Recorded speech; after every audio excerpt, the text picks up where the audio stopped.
Donald Trump blames DEI for DC mid-air collision tragedy. And there you see the pictures. President Trump offered an array of baseless, conflicting theories during a Thursday morning news conference. Let's watch that. Mr. President, on DEI and the claims that you've made, are you saying this crash was somehow caused and the result of diversity hiring? And what evidence have you seen to support these claims? It just could have been. We have a high standard. We've had a much higher standard than anybody else. And there are things where you have to go by brain power. You have to go by psychological quality. And psychological quality is a very important element of it. These are various very powerful tests that we put to use, and they were terminated by Biden. And Biden went by a standard that's the exact opposite. So we don't know, but we do know that you had two planes at the same level. You had a helicopter and a plane. That shouldn't have happened.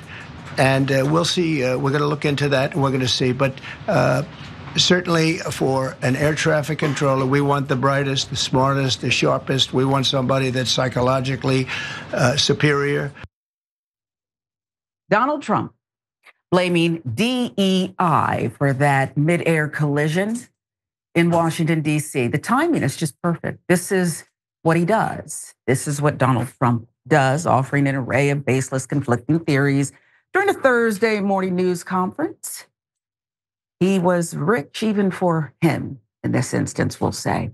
Mr. Trump cited no evidence that diversity programs had anything to do with the fatal accident, which killed 67 people, and even admitted when pressed that the investigation had only just begun. New York Times filling in the gaps here. Moments later, he blamed the pilots of the Army helicopter that appeared to fly into a passenger jet while it was on final approach to Reagan National Airport, across the river from the Capitol. But he quickly returned to the theme that diversity goals that he said were created by President Barack Obama and President Joseph R. Biden Jr. had created unsafe skies, implying that those moves had to have contributed to the disaster. So there he is. He's completed the investigation. He is going to be advising the FAA on what to do next because he already knows what happened. It takes journalists, though, to check him. And he was challenged. Caitlin Collins of CNN challenged Mr. Trump for baselessly blaming Obama, DEI, and Biden for the DC air crash. Listen. Do you even yet know the names of the 67 people who were killed? And you are blaming Democrats and DEI policies and air traffic control and seemingly the member of the U.S. military who was flying that Black Hawk helicopter. Don't you think you're getting ahead of the investigation right now? No, I don't think so at all. I don't think were the names of the people. You mean the names of the people that are on the plane? You think that's going to make a difference? Does it comfort their families? They are a group of people that have lost their lives. If you want a list of the names, we can give you that. We'll be giving that very soon. We're in coordination with American Airlines. We're in coordination very strongly, obviously, with the military. But I think that's not a very smart question. But are you I'm surprised coming from you. Are you blaming your...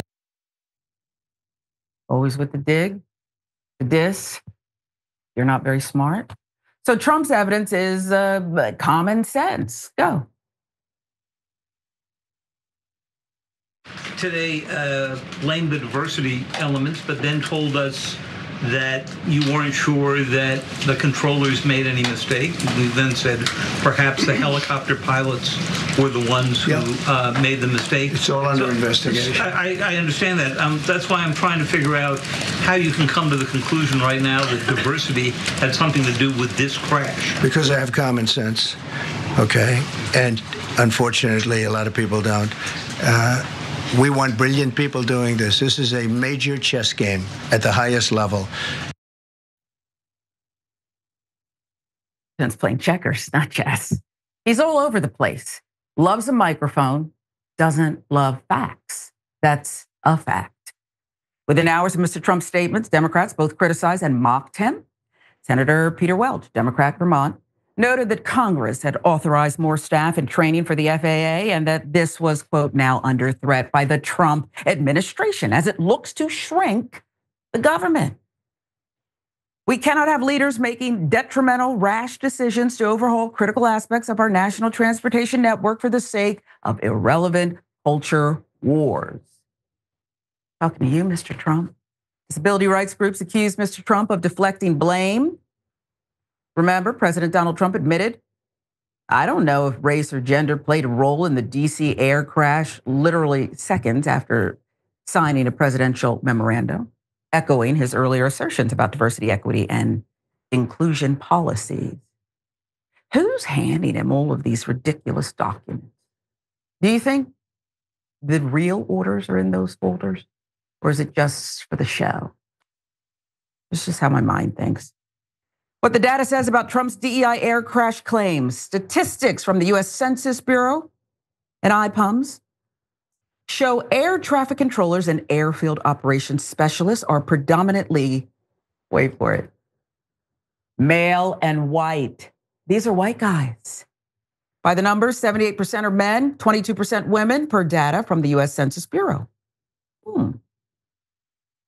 Senator says Trump's letter to air workers may have led to the crash. This is a real pot of nasty. And it's just it's bubbling over at this point. Earlier this week, President Donald Trump's administration offered millions of federal workers 7 months of pay in advance if they quit their jobs. Days later, midair collision between a regional jet and a military chopper killed dozens outside the Washington, D.C. National Airport. One senator thinks the two events may be related. Alternate with the reporting. The New York Times reported earlier Thursday that the air traffic controller who was on duty at the time of the crash was performing duties normally done by two controllers, and that staffing levels were not normal on Wednesday night. Politico reported airports across the country have had a critical shortage of air traffic controllers for years, mostly due to a lack of funding appropriated by Congress for hiring and training new airport control tower workers. Now, according to the Times, many air traffic controllers work 6 days a week and as many as 10 hours per day. Senator Tammy Duckworth, Democrat out of Illinois, an Iraq War vet who used to pilot a Black Hawk chopper, suggested that morale among federal employees being lower than usual due to the Trump administration's recent buyout offer letter could have also been a contributing factor. Puts us in limbo. All air traffic controllers resign at hugely important airport. San Francisco Chronicle reported Thursday. Beginning this weekend, San Carlos Airport, which lies along the final approach to San Francisco International Airport, will no longer have anyone manning its control tower. Resignations came after the FAA reassigned controllers contracts to a firm that pays them less. Oh, I get it. So you want me to work nearly every day of the week, 10 hours per day, and then you want to cut my pay.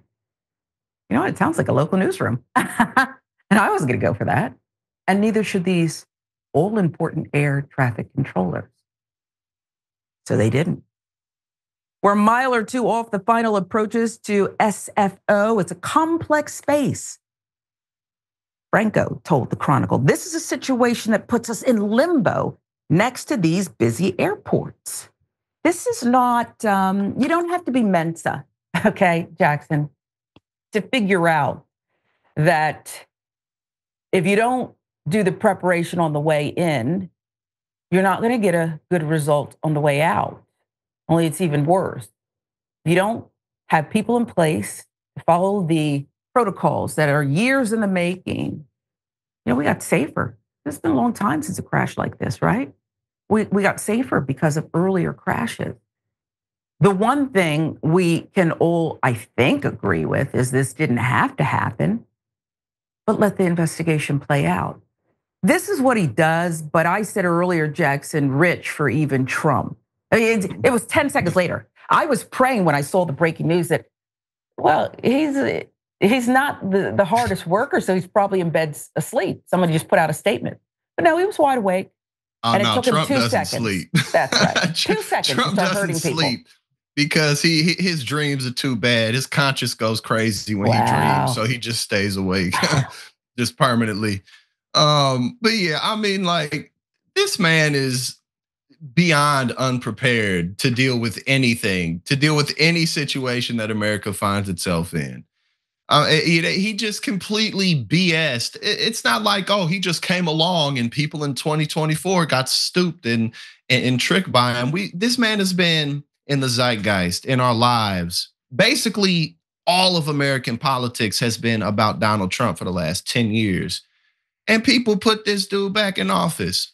I mean, like, it hasn't even been 2 weeks. He done raised prescription drug prices, tried to freeze all of Medicaid, freezing stuff like Meals on Wheels, food stamps for people, all these battles that are going on with that. Oh, I'm just gonna sign away birthright citizenship. Like, I mean, obviously that he can't do that, but they're like, what are these people doing? Oh, we're gonna destaff FAA because Elon Musk wants his spaceships to be able to go fly however he wants. Like, this really, people are talking about oligarchy. Well, this really is what it is. Why is Elon Musk where he is, other than he's just trying to get more of our tax dollars and less regulations because he's a fraud? And I mean, like, what am I even supposed to say about, oh, it's DEI, it's because we have diversity at the airports? Like, the real reason they say that, other than obviously they're a bunch of racist idiots, is, I mean, what else do they have to say? What are their plans? What has the Republican Party done to improve society whatsoever since I've been alive? The Democrats got problems, but Obama put the Affordable Care Act together.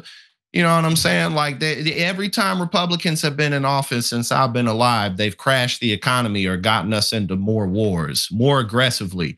Now, it is true Democrats and Republicans always come across the aisle to fund that military machine even more. But what have these people done to deserve to keep getting in power, other than they just keep selling racism to people? Mm-hmm. It used to be the trickle down, right?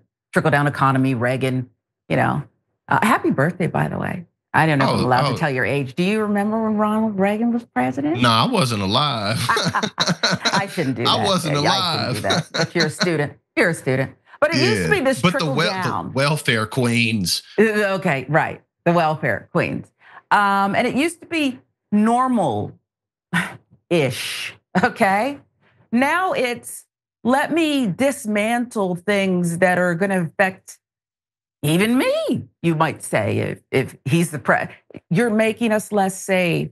You're taking food off of our plates. You're hurting everyday Americans. There just seems to be no rhyme or reason to it. It's out of spite. Let me defund Medicaid. Do you hate Obamacare that much? Do you hate these things that much? It's just bizarre to me, but it's not surprising. We'll keep watching the story, and we'll let the investigation play out as families are still waiting for their loved ones to be brought out of the Potomac. This is what he's doing.